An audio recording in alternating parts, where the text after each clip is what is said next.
बघा मित्रांनो, जिल्हा परिषद वर्धा यांच्यामार्फत प्रसिद्धीपत्रक हे जाहीर करण्यात आलेलं आहे, ज्यामध्ये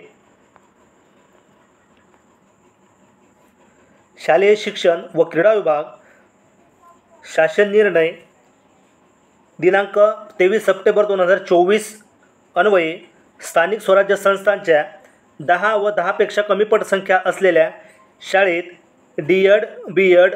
अर्हताधारक बेरोजगार उमेदवारांना कंत्राटी तत्वावर नियुक्ती सदर शासन निर्णयामध्ये नमूद अटी व शर्तीच्या अधीन राहून देण्यात येणार आहेत। या संदर्भामध्ये जिल्हा परिषद वर्धा यांनी प्रसिद्धीपत्रक जाहीर केलेलं आहे। आता मित्रांनो, आपल्याला माहीतच आहे की शासनाने 5 सप्टेंबर 2024ला सुरुवातीला कंत्राटी शिक्षक भरतीच्या संदर्भामध्ये जी.आर. काढलेला होता, ज्यामध्ये त्यांनी 20 व 20पेक्षा कमी पटसंख्या असणाऱ्या शाळांमध्ये एक कंत्राटी शिक्षक आणि एक नियमित शिक्षक या संदर्भात जी.आर. काढलेला होता।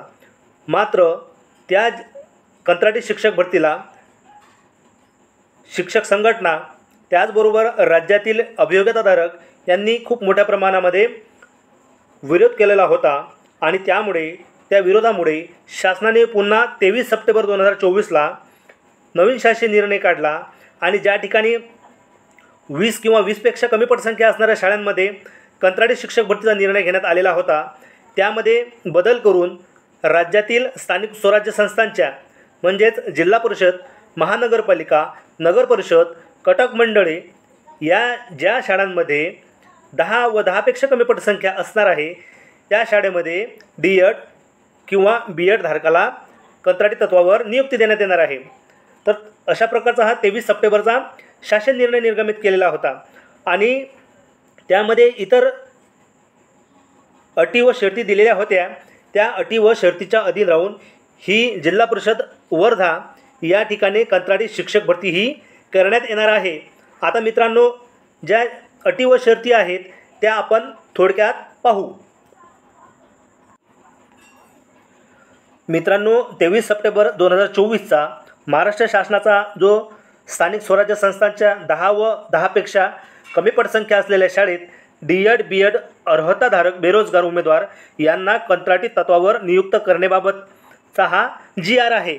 बघा, यामध्ये आता प्रस्तावना वगैरे आपण यापूर्वीच्याच व्हिडिओमध्ये पाहिलेली आहे आणि शासन निर्णयसुद्धा यापूर्वीच्याच व्हिडिओमध्ये याविषयी माहिती पाहिलेली आहे। तर बघा, आता जिल्हा परिषद वर्धा यांनी जे प्रसिद्धीपत्रक जाहीर केलेलं आहे आणि त्यांनी नमूद केलेल्या अटी व शर्ती या कोणत्या, त्या आता आपण या निर्णयानुसार त्या अटी कोणत्या आहेत ते पाहू। बघा, सदर नियुक्तीसाठी शासन नियमानुसार किमान व कमाल वयोमर्यादा लागू राहील। आता याविषयी माहिती आपण पाहिलेली आहे। मागासवर्गीय उमेदवार असेल तर 43 वर्ष, खुल्या प्रवर्गातील उमेदवार असेल तर 38 वर्ष आणि कमीत कमी वयोमर्यादा ही 18 वर्ष कंप्लीट लागणार आहे। त्यानंतर 2 नंबरचा पॉईंट आहे, डी.एड. बी.एड. अर्हताधारक बेरोजगार उमेदवारांना करार पद्धतीने कंत्राटी तत्वावर नियुक्त देण्यात आल्यामुळे संबंधित शासनास कोणत्याही संवर्गात सेवा समावेशनाचे सामावून घेण्याचे व नियमित सेवेचे इतर कोणतेही लाभ मिळण्याचा हक्क नसेल।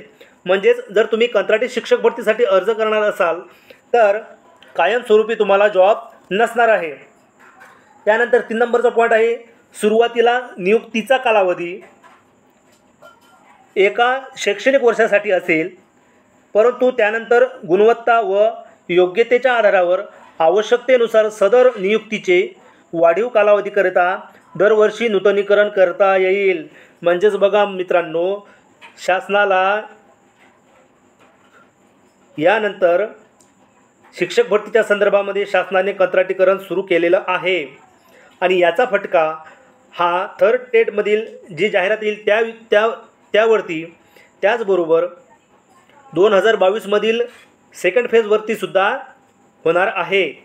आणि यानंतर मित्रांनो, हा कंत्राटी शिक्षक भरतीचा जर जी.आर. रद्द नाही झाला तर राज्यामध्ये अघोषित शिक्षक भरतीवरती बंदी असणार आहे। म्हणजे नॉमिनली शिक्षक भरती शासन कागदोपत्री दाखवेल, मात्र जागाच्या मोठ्या प्रमाणात भरल्या जाणार नाहीत। त्यानंतर 4 नंबरचा पॉईंट आहे मित्रांनो, मानधन 15,000 रुपये प्रतिमहा, म्हणजे दर महिन्याला या कंत्राटी शिक्षकाला 15,000 रुपये मानधन मिळणार आहे. त्यामध्ये इतर कोणतेही लाभ हे मिळणार नाहीत. त्याच्यानंतर एकूण 12 रजा देय असतील. एकूण देय रजेपेक्षा जास्त रजा ह्या विनावेतन असतील. म्हणजेच कंत्राटी शिक्षकाला वर्षात एकूण 12 सुट्ट्या असतील आणि म्हणजे देय रजा असतील आणि यापेक्षा जर जास्त सुट्ट्या घेतल्या तर त्या विनावेतन असतील. त्यानंतर 6 नंबरचा पॉईंट आहे, कोणतेही प्रशासकीय अधिकार नसतील. या कंत्राटी शिक्षकांना कुठल्याही प्रकारचे प्रशासकीय अधिकार नसतील. त्यानंतर 7 नंबरचा पॉईंट आहे, जिल्हा परिषदेच्या वतीने शिक्षणाधिकारी प्राथमिक यांच्याशी करारनामा स्वाक्षरित करणे आवश्यक राहील. म्हणजेच तुम्ही आता जिल्हा परिषद वर्धा असेल किंवा तुम्ही ज्या जिल्हा परिषदमध्ये तुम्हाला कंत्राटी शिक्षक म्हणून जॉईन व्हायची इच्छुक असाल तुम्ही, तर त्या ठिकाणी तुम्हाला अशा प्रकारचा शिक्षणाधिकारी यांना करारनामा लिहून द्यावा लागणार आहे आणि त्यामध्ये बंधपत्र आणि हमीपत्र द्यावा लागणार आहे. तर मित्रांनो, अशा अनेक नियम व अटी या कंत्राटी शिक्षक भरतीच्या संदर्भामध्ये या GR मध्ये नमूद करण्यात आलेल्या आहेत. बघा मित्रांनो, तुम्ही आपला व्हिडिओ पॉज करून या ज्या अटी आहेत या अटी वाचू शकता. तर आता मित्रांनो, हे झालं कंत्राटी शिक्षक भरतीच्या GRच्या संदर्भात आणि त्यामधील अटी व शर्तीच्या संदर्भामध्ये.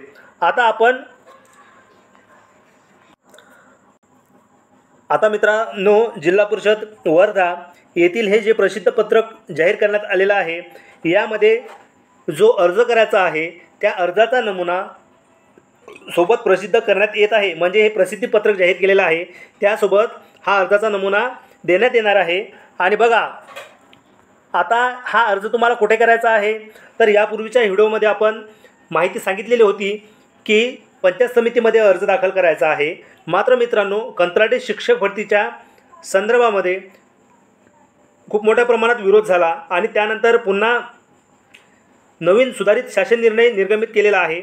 आता प्रत्येक जिल्हा परिषदांच्या शिक्षणाधिकारी किंवा CO यांच्यावर अवलंबून आहे की अर्ज हा कशा पद्धतीने घ्यायचा आहे, ऑफलाईन पद्धतीने घ्यायचा आहे, ऑनलाईन पद्धतीने घ्यायचा आहे. मात्र मित्रांनो, कुठल्याही जिल्हा परिषदची ऑनलाईन अर्ज घेण्यात येणार नाही, शक्यतो ऑफलाईनच अर्ज घेण्यात येतील. तर बघा, आता तुम्हाला जर जिल्हा परिषद वर्धा या ठिकाणी जर अर्ज करायचा असेल तर तुम्हाला शिक्षण विभाग प्राथमिक जिल्हा परिषद वर्धा या ठिकाणी संपर्क करावा लागेल किंवा तिथे प्रत्यक्ष जाऊन अर्ज दाखल करावा लागेल. आणि बघा, खाली आवेदनपत्र स्वीकारण्याची तारीख दिलेली आहे. बघा, आवेदनपत्र स्वीकारण्याची तारीख दिनांक 1 ऑक्टोबर 2024 ते 10 ऑक्टोबर 2024 कार्यालयीन वेळेत. म्हणजेच बघा मित्रांनो, आजपासून या कंत्राटी शिक्षक भरतीचे अर्ज स्वीकारण्याची प्रक्रिया ही जिल्हा परिषद वर्धा या ठिकाणी सुरू करण्यात आलेली आहे. आणि बघा, कार्यालयीन वेळेमध्ये सकाळी 10 ते सायंकाळी 6 या दरम्यान तुम्हाला अर्ज दाखल करता येईल. आणि शासकीय सुट्टी वगळून, म्हणजे ज्या दिवशी शासकीय सुट्टी असेल त्या ठिकाणी तुम्हाला अर्ज दाखल करता येणार नाही. आता मित्रांनो, हे झालं जिल्हा परिषद वर्धा यांच्या बाबतीत. मात्र आता राज्यातील इतर जिल्हा परिषदांचं काय, त्यांचे अर्ज घेण्याची प्रक्रिया सुरू झालेली आहे का, किंवा त्यांचे अर्ज केव्हा घेणार आहेत, तर मित्रांनो, ही जाहिरात ऑनलाईन पद्धतीने किंवा कंत्राटी शिक्षक भरतीची ही जी जाहिरात आहे ही प्रकाशित करण्यात येत नाही. बघ, आता जिल्हा परिषद वर्धा यांनी सरळ एक प्रसिद्ध पत्रक जाहीर केलं आणि अर्ज मागवलेले आहेत. आता तुमच्या जिल्हा परिषदेमध्ये CO आणि EO कोणत्या पद्धतीने अर्ज स्वीकारतात हे त्यांच्यावर अवलंबून असणार आहे. मात्र तुम्ही जर या कंत्राटी शिक्षक भरतीसाठी इच्छुक असाल तर तुम्हाला संबंधित जिल्हा परिषदामध्ये चौकशी करावी लागेल. आणि जिल्हा परिषदमध्ये जाणं शक्य नसेल तर गट शिक्षणाधिकारी यांच्याकडे चौकशी करा. कारण मित्रांनो, ही कुठल्याही प्रकारची ही जाहिरात प्रकाशित करण्यात येत नाही. त्यामुळे आता जिल्हा परिषद वर्धा यांनी जवळपास 10 दिवस दिलेले आहेत. मात्र इतर जिल्हा परिषदांमध्ये यापूर्वी जे 20 व 20पेक्षा कमी पटसंख्याच्या वेळेस जिल्हा परिषद नागपूर, बुलढाणा यांनी अर्ज स्वीकारलेले होते, त्यांनी केवळ 2 ते 3 दिवसाचा कालावधी दिलेला होता. तर मित्रांनो, आता कंत्राटी शिक्षक भरतीला राज्यभरातून खूप मोठ्या प्रमाणात विरोध होत आहे आणि खरोखर मित्रांनो, कंत्राटी शिक्षक भरतीचा हा GR किंवा ही पद्धत आहे ही चुकीची आहे. कंत्राटी शिक्षक म्हणून आपण किती दिवस जॉब करणार आहोत?